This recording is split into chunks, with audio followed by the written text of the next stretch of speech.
a lot to my advantage because I understand for most folks, if you don't talk that language, you're not really gonna reach it, and that's just the nature of our society.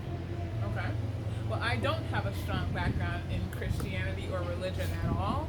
No, no, no, I it's am more fine. so a spiritual person. And And I've just found that word spirituality, to be honest with you.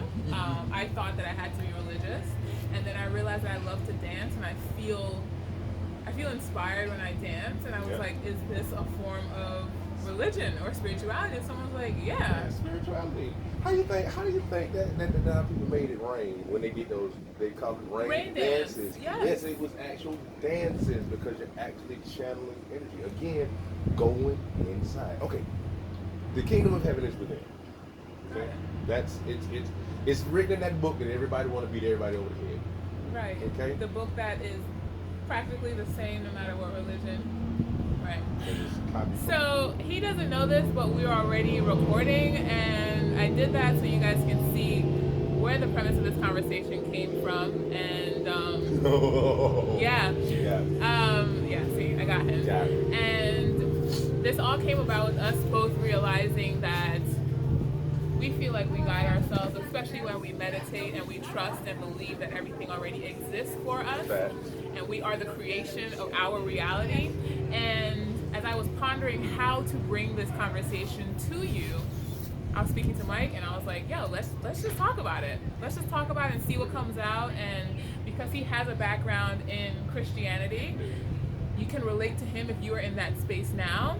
And if you are more like me who didn't grow up with a background in any religion for real and actually went on my own journey, maybe some of the things that I will say will resonate with you, all right? So we're just gonna have a And conversation. you'll see a lot of things will come to the same point. Yes.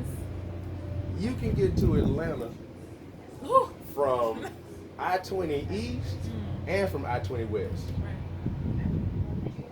If you're coming from Columbia, you're gonna go I-20 West. If you're coming from Birmingham, you're gonna go I-20 East. But all roads still lead to Lead Atlanta. to, yes, sir. That's the same thing with all of these religions and spiritual. All roads lead to you. Yep. Looking within. The kingdom of heaven is within, right? Yeah. The question is asked like this: who shall ascend to the mountain of God? Now, I'm not talking about some fictitious mountain in the sky, because we all know that's not real. The mountain of God. Ooh, the mountain of God. Because now you got to remember now. Well, you don't have to remember, but for y'all that know, Jacob wrestled with God at Mount Peniel. Jacob's ladder, that's your backbone. Jesus was 33 years old. You got 33 vertebrae. Yeah, it's a whole. So it's not literal at all. It's an analogy to be understood. Who shall ascend to the mountain of God? He that has clean hands, meaning my works, and a pure heart. Ah, that's the path that you gotta go through to get to heaven. Clean hands And a pure heart. and a pure heart. You really gotta understand what's on the inside of you.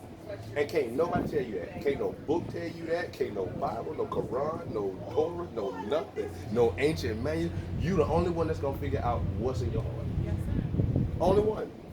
You see, I think so many of us go on this journey where we're looking externally, right? Like you said, you look in a book, you look to a speaker, you look to a coach, and at the end of the day, they're all telling you to silence the noise outside. Meditation, hello. Ponder these things in your heart. Write them on the tablets of your heart so that you won't sin against God. Hello, y'all done heard that before. Yes. Yeah, bind it about your neck. Meaning, figure out what's in your heart. Guard your heart with all diligence. For out of it flow the issues of life. Guard your heart. You done seen the pictures, right? You done seen the paintings with the Jesus characters. Standing up, holding up the holding up the two fingers, but he's pointing at his heart like that. Yeah, because he's saying the kingdom of heaven is within. You look at, you gotta find Christ within. You are the Christ that you're looking for, and watch this. You the devil you running from. Can you say that a little louder for people, please? Yes, you are the Christ that you're looking for, and you the devil that you're running from. Now, that just got me to thinking about totality.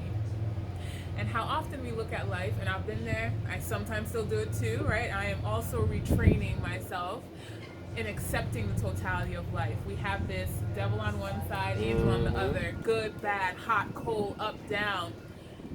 And we judge our experience of life. Hi, Shay. You can come say hi. Okay.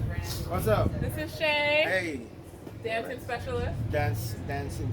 Dance Master Dance Che. master. He got it right. He Dance said it right. Master Che. Dance Master Trying Che. to tell you. And you want to talk about, we talked about spirituality. And we're really talking about like harnessing that which is within. Oh. When you dance, where does it come from? It don't come from nowhere but right there. Right there. That's it, because you know what's in your heart. It's a beat in your heart. It's a And dance it's step in your expressed heart. in a way that And we it's- can visually. But watch this. My heart has a beat. Exactly. And you express it in the way that God expresses himself. And for me, it's expressed through the verbal, and for Mike, it's expressed through. Food and music and it look. And God said, and God danced, and God cooked. Yeah. What's so hard about that? How many other religions have gods who are not perfect? Think about that. Zeus was lustful. Right. Hermes had a temper problem. You understand what I mean? It's like But so before Shay came, I was mentioning totality. yes. And as a dance teacher, you go from not knowing how to dance in a certain skill, especially when you're teaching new people. And I'm sure for you too, as you learn new things, you go from that I don't know, which is the devil side, right, to the knowing part where you are now an expert of it. Yeah. So what journey? What mentally, spiritually? What journey does that take you on? Okay, so if I was to ask this question, I would first say that there is no wrong way to dance. Dancing is our body reacting to energy, right? So we act to energy. So there's no wrong way to dance. If you hear music and you move, that is dancing, that is movement. So there's no wrong way to dance. What I help to do is just help to coach and learn different forms of expression. Right? So it all comes back to expression, how we feel. When we hear music, we feel something. And that movement is just an expression of what we feel. And as different styles of music come about, then there's different styles of movement that complement. And that's all it is. So it's just learning to express. So I am no one style of dance, and that's what I say. Some people might say, he's just a salsa dancer, or just a tap dancer. They must not have ever seen you dance. I am a dancer. I dance. Whatever I hear, I move. And even if I don't hear it, I still move. There's still a feeling, but that's all it is. It's just a physical expression of it. And there's an artistic side to it. And then understanding the dynamics of the body just helps to understand what moves you can do and stuff like that. But that's it for me. So spiritual. And different moves, Yeah. they require or they wake up different energy. And if I am supposed to tell you, if I can tell you the spiritual side of it, no, is that I'm not even close to how I see myself dancing. So I'm still trying to get to where what I feel. It's still a journey. It's still a journey. See, it's always. So what you guys see me doing is like I'm still not there yet. People tell me, "Che, you're so good," and I'm like, I'm still on my there. path. I'm not there yet. I'm not where sometimes you just feel a moment and you feel some movement. So yeah, sometimes you're in that moment as well. So I can't say I'm not there, but sometimes it's always to just be in the moment. That's always the best part of it. When you start dancing, it's like you guys are not here. Yeah. No one is around. No. And You're in the zone. it's just me and the music. And if I'm doing a partner dance, it's me and the music and that partner. And that's it. For 3 minutes, let's do something. Ooh, I like the way you said that. For 3 minutes, let's go somewhere. Now, see, I do that with music. Because, and I love to drive. And I did this when I went home. Oh my goodness, I was able to get in the car and I was able to get on the highway and just drive. All right. And when I'm doing that, I have that devil on one side, that angel on the other side, and I'm going through all of the contemplating, and I'm going through all of it, figuring it all out, and I'm sitting there, and it's just me. And I'll tell you what I was listening to. I was listening to the Commodores, Zoom. Now that's one of my dad's favorite. That was one of my dad's favorite songs. And I'm just sitting there, and the music just for 6 minutes and 49 seconds. Just take you someplace else. You go somewhere else, and you don't. You know what? You don't go someplace else. You go within. You truly go within, because everything, like you said, everything is not there. Everything is quiet. You get into that. We used to call it a runner's vision in the army, where you don't feel the pain. All you hear is the of your feet on the pavement. That's all you hear, and you just in that zone. Nothing else exists. No pain, no nothing. That's like the best cruise control. I got someplace to go. Of course. Thank you. I just came to see you guys, lovely people, Boy. and we're gonna have to chat. Okay? Yes. Great. Okay, so Dance Master Che. get my number from Mike. I will. Okay? I and will. see you guys. All All right, right. man. See, that's Perfect alignment. Okay, this is what I speak about in the doing of who you are and the being of who you are. Everything aligns. Right? you attract other folks attract. who are like-minded. Energy attracts in itself. Yeah. Yeah. And And apparently he came out here because he needed to speak to me, which I had no idea. Who even knew I was gonna be here today? Energy attracts itself. It really does. You were just talking about this. I really want to go back to this so you guys can kind of grab what I meant by the totality. In this quest of getting somewhere, right? Just like he said, like the journey never ends. For me as a speaker, the journey will never end. There's things that I'm going to learn. There's going to be crowds that I'm going to want to speak in front of that I haven't yet spoken in front of. So in understanding that it is the good and the bad, it is the up and the down, it is the motion in the ocean. I am a crab, I am a Cancer. And when I go to the ocean, I feel like this is what life is about. There's days where it is so calm and so peaceful, and other days where it's rough and it will almost feel like it's drowning in you. Yes. Right? But that is life. That is the totality of life. If it was always calm, there would be no waves for the surfers. And if it was always rough, we couldn't enjoy the beach. True. Eddie Murphy in his movie Vampire in Brooklyn put it like this: if every day was a sunny day, what the hell is a sunny day? It's called necessary evil. Necessary evil. You can't appreciate the sunshine if you don't ever experience the nighttime. Ever. Yeah. Yeah. You can't, and this is a great point, in this journey called life, you cannot want more if you've never had less. Facts. You can't want better if you've never had worse. True. And so often we complain about those times when things are going bad, but in those times that things are going bad, which is a perspective that you are choosing, you are able to then see what would be the optimal result. What would truly fulfill me? Now, again, I got a heavy Christian background, and y'all done heard it like this. I'm gonna put it to you like this, and you've heard this before. I have learned to be abased, and I have learned to abound. I can do all things through Christ who strengthens me. See, that's where that comes from. I have learned how to operate with less. I have learned how to operate with more. And I learned that because I learned the Christ that I'm looking for. It really is, it's a simple concept, but a very complex application. It is very simplex. Very simple concept. Very, very complex application. Because you have to unlearn so many things that you were indoctrinated, that was pushed into your head. You know why I went to church when I was a kid? Because Charles Williams told me I had to. Everybody has that same story. Oh, I chose him because he first chose me. No, you chose him because your mama wasn't going to let you better go. You better stay get up and get home. dressed. And Let's be honest. yeah. Let's not fool ourselves into thinking that we had a choice that we did not have.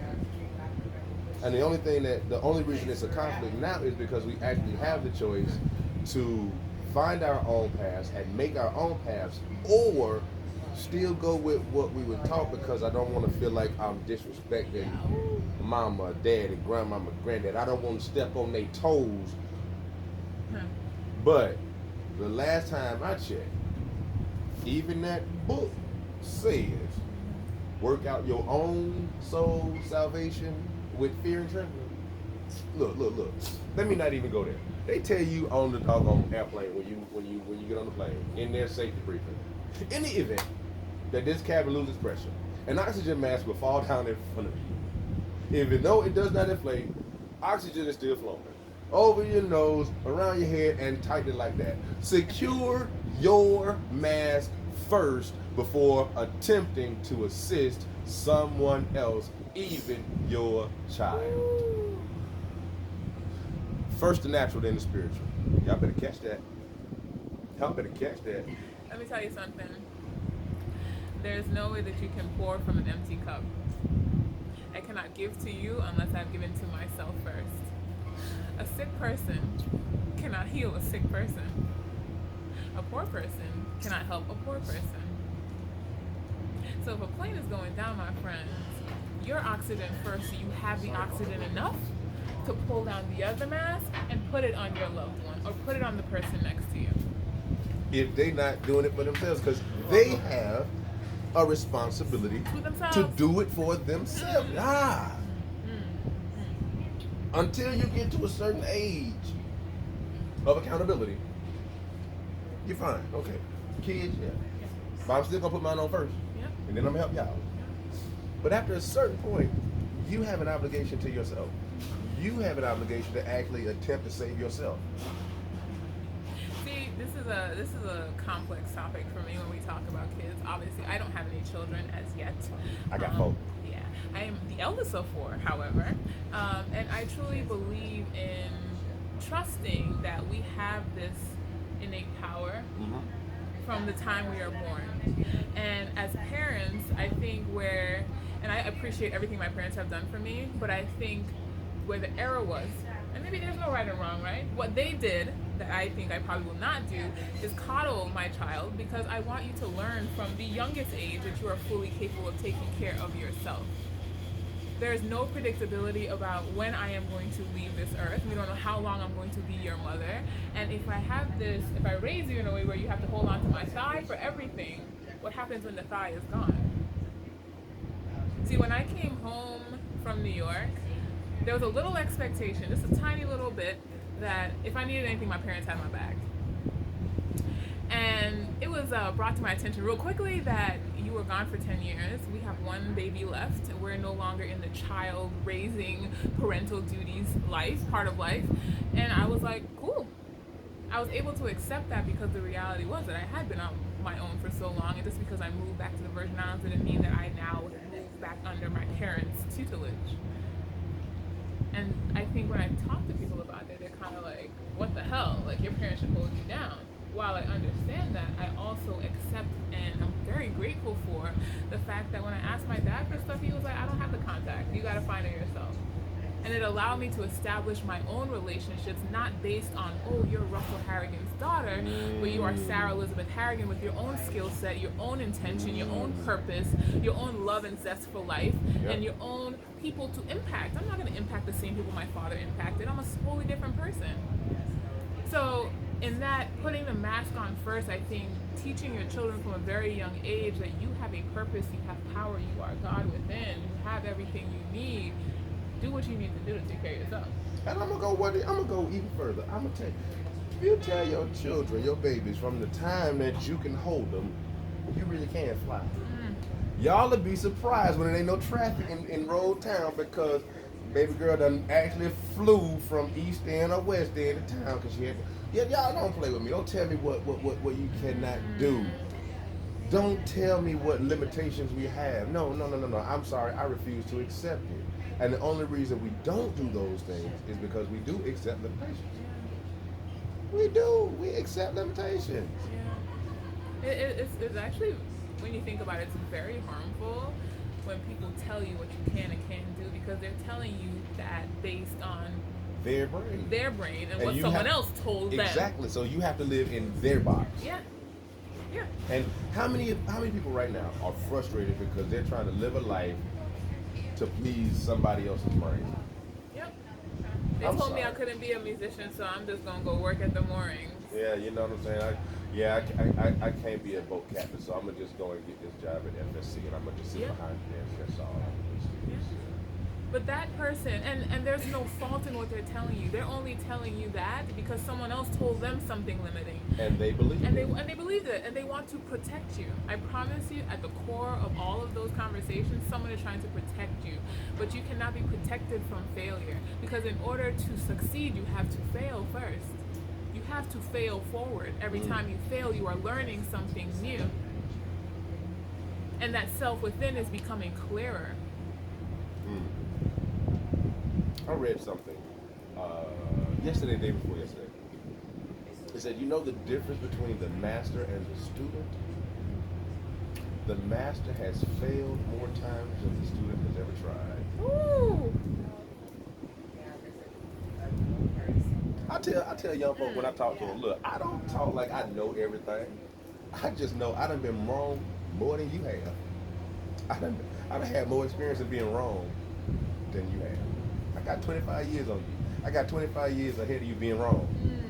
Not being right. Now I ain't saying I've been right. I got enough time in front of you being wrong. Right. That's the difference between the master and the student. I done failed more times than you done tried. See, that even lands completely differently. Because as the student, I'm now like, damn, I need to go try some shit. Exactly. It spurs you to get that spark in you. Find that spark in you and go do it. Go. Yeah. Go. Find it. Get it. Yeah. That's what you want. Yeah. Other than sitting around here talking about everything else and complaining about everything else and just living the same life like Yeah. that hamster life. You go around the same circle. You know what I'm hearing and you're saying though is usually when that message is conveyed, it's coming from the point of the ego, and the person is trying to tell you that I have seen these things and I'm right about these things, versus saying I have been wrong For real. 100,000 times, and in my wrongness I am seeing that that does not work. Watch this. You know when I tell folks who having marital problems, you know, I tell them I've been married 21 years. You know how I've been staying married 21 years? I done learned how to apologize. I done learned how to listen. Like for real. I done learned how to make a mistake and say I'm sorry, and then wait for it. Okay, I won't do that no more. Yeah. Most folks they will stay married 6 months, a year, 2 years at the most nowadays, because y'all had one argument. And it was an argument over a post on social media or something dumb like that. It has no part in your actual relationship.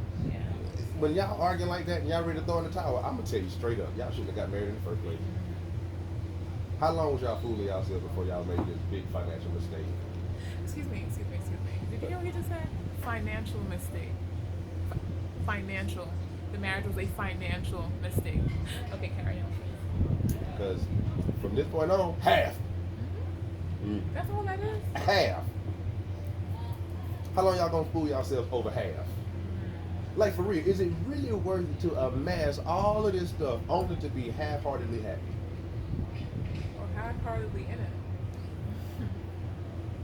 For real. That's like walking around with like one pant leg on and expecting folks not to notice. Yeah. I'm sorry. You half dressed. Y'all half in this thing.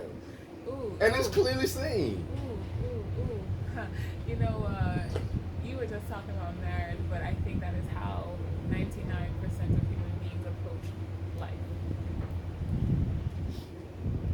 I'm kind of here. I'm kind of doing it.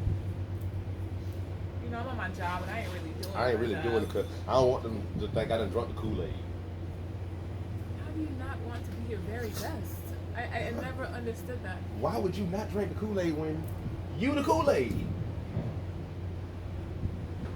You're already there. You the Kool-Aid. You the Kool-Aid that you supposed to drink.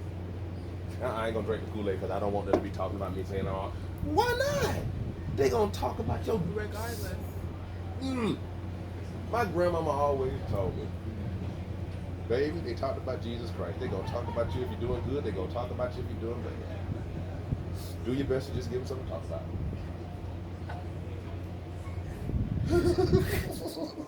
That is so important. Give them something to talk They about. gonna talk about you anyways. Give them something to talk about. It's either Show gonna up. be good or it's gonna be bad, but they gonna talk regardless. I guarantee you, they gonna talk regardless. You get to decide what they talk about. Ooh, you are the narrative. You write your story. You are the creator. Ooh.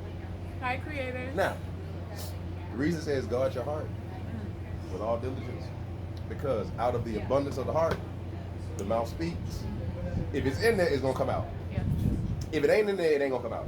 Well, that's like, when you get into an argument with someone and you feel, well, I ain't seeing your true colors until I got in an argument with you. It's not even about seeing somebody's true colors. It's, if that person was being authentic from day one, whatever they were thinking would have already been said. It wouldn't even have to get to an argument. That is why when you meet people, you can say whatever is on your mind, not maliciously, but because it was on my mind. But when you are not being yourself, you wait until that moment where they done push me to the edge, honey. So I have to tell them about themselves. So now I know that you're not even authentic to yourself. So you wait till the pair nasty moment to get real with me. Bye. And then you wonder why relationships don't work.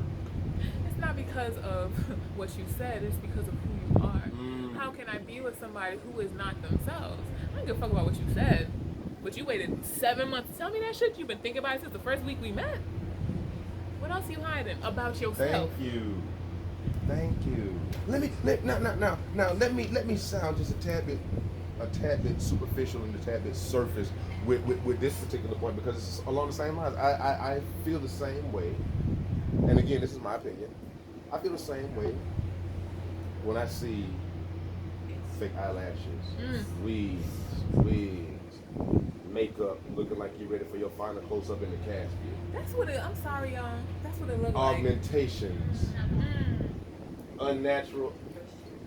Whoa. If you are not comfortable in your initial presentation to me, you ain't even comfortable in your own skin. You don't even like to look at your own face. How you gonna ever do anything with me? How we gonna ever build anything? You can't even present yourself to me honestly. The moment we break a little sweat, you gonna be trying to run for cover. It ain't gonna even break. No, we're not gonna even get to the point to break the sweat, because that's not enough to bring to the table for me. That right there won't even get entertained, because you have issues within already. I can see it all over your body. So we're at about 27, 28 minutes, right? And I think that's like a great point to kind of like cap it off at, right? So this whole idea of I need to augment, I cannot allow the hair that is naturally growing out of my head. I can't wear that. I can't let it see the sun. My face, my beautiful face, I have to cover it with products from where? Now, I am not telling you not to do and indulge in these things. That is your prerogative. However, if you're doing it to a point to represent yourself in a whole new manner that does not match who you naturally are, there is, like we started this conversation, a point for you to look within, because something is missing, my friend. Yeah. Wake it up inside you, for real. Just give yourself some time. Look, whatever gets you into that zone. If it's going out to the beach and laying out, if it's, taking a hike up a trail, if it's riding a bike, if it's jogging, go to that zone and truly find out who you are. One of the oldest proverbs I've ever heard: man, know thyself and you will know God. It's that simple. Know yourself and you will know God. It is that simple. It is that simple. Find that space. Find that space. Make that space.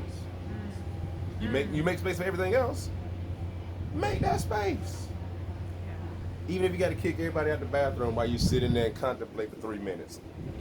Find your zone. That peace of mind is worth it. It is worth zone. it. I'll tell you guys this, in the past 3 years, I have gotten to this level of knowing my zone, and I'm always getting clearer on it every day, but I have gotten to a point where I am me and I am who I am. Yeah, like it or leave it. I'm sorry, I'm not changing. I am who I am, and when I silence the noise of my parents, the noise of social media, the noise of the music we listen to, when I silence the noise and silence the things that are going into my brain, I'm able to listen to myself and hear who I truly am. And when I live in who I truly am, then what you experience is who I truly am. And that right there is namaste. The God in me recognizes the God in you. Namaste, brother. Namaste. That's All right, guys. We'll see you guys in the next one, because there will be another one. absolutely. All right? Peace and love.